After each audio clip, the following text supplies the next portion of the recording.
কুচি কাটা, এটা হচ্ছে অন্য জাত থেকে, এই জায়গা থেকে চোখ বারে হবে। এই যে এই হচ্ছে মদ্দা গাছ, এইখানে আমি এই বানবো 10-15 দিনের ভিতরে চারা হয়ে যাবে। গোলাপ ফুলের এই হচ্ছে মন্টু কালার, এগুলো চায়না, এই যে চায়না ডাল মন্টু, এগুলো সাধারণ গোলাপ না, এগুলো হচ্ছে চায়না, একটা ফুল বহুদিন থাকবে। এগুলো আমরা সংগ্রহ করে নিয়ে আসি, অন্য অন্য জায়গা থেকে সংগ্রহ করে নিয়ে আসি আমরা এই মদ্দা গাছে এই জোড় বানবো। এটা নতুন জাত, তাই তো? এটা নতুন জাত। এটা চাষ করে মনে হয় কৃষক লাভবান হতে পারে। হ্যাঁ অবশ্যই, একটা ফুল 40 টাকা 50 কি নিলেন টাকা। ভাই ওটা? এটা এই হচ্ছে মেই গাছের ছাল নিলাম। ছাল নিয়ে এবার আপনার ওইটা চোখ বাইর হবে কোথা থেকে? এই যে এইখান থেকে চোখ বের হবে। না আপনার ওই যে হাতের ওইটা একটু ভালো করে দেখান। এইটা এইটা এবার চোখটা বাইর হবে কোন জায়গা থেকে? এই জায়গা থেকে চোখ বের হবে, এই যে পাতাটা এটা পড়ে যাবে, পড়ে যাওয়ার পরে ওটা গাছ বের হয়ে যাবে। ছোট চোখ বাইর হওয়ার মতন ওইটা বড় হবে। ওইটা বড় হবে।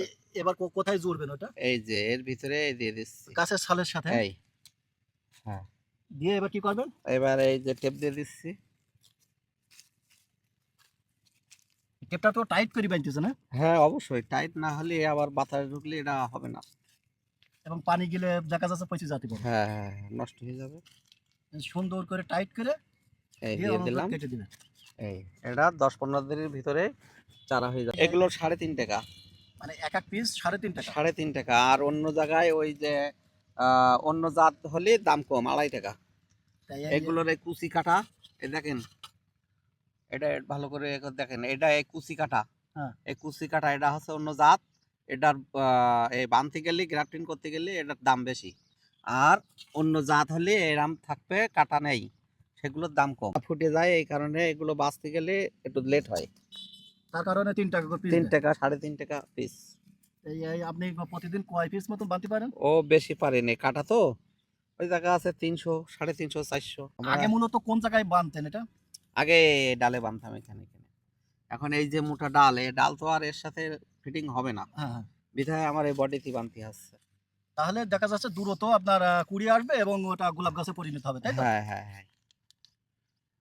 তাহলে আপনার বর্তমানে যারা গোলাপ কাটিং করে তারা এই নতুন এই পদ্ধতিটা ব্যবহার করতে পারে। হ্যাঁ এই ব্যবহারটা করলে এটা সবচেয়ে ভালো হবে। এটার এলা হবে কম, এলা ভর্তি, এই যে এলা, এগুলো হচ্ছে মদ্দা গাছ, এর এই পাশে থেকে মদ্দা গাছ বেরোয়, সেগুলো কম হবে।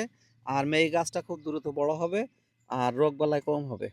আমি তো বডিতে ছাউ করে বানছি, সব ছাউ, যত উঁচু করে বানবেন তত হচ্ছে মদ্দা গাছের জোর হবে বেশি। তাহলে মদ্দা গাছ ওই একটা মদ্দা গাছ নিয়ে দেখান তো যে কোন জায়গায় বানতেছেন আর কিভাবে করতেছেন এটা। এই হচ্ছে মদ্দা গাছ, এইখানে আমি এই বানবো। আর একেবারে ওই নিচে বানতে হবে। হ্যাঁ একদমই নিচে মূল বানতে হবে। হ্যাঁ এটা মূল গাছে বানছি।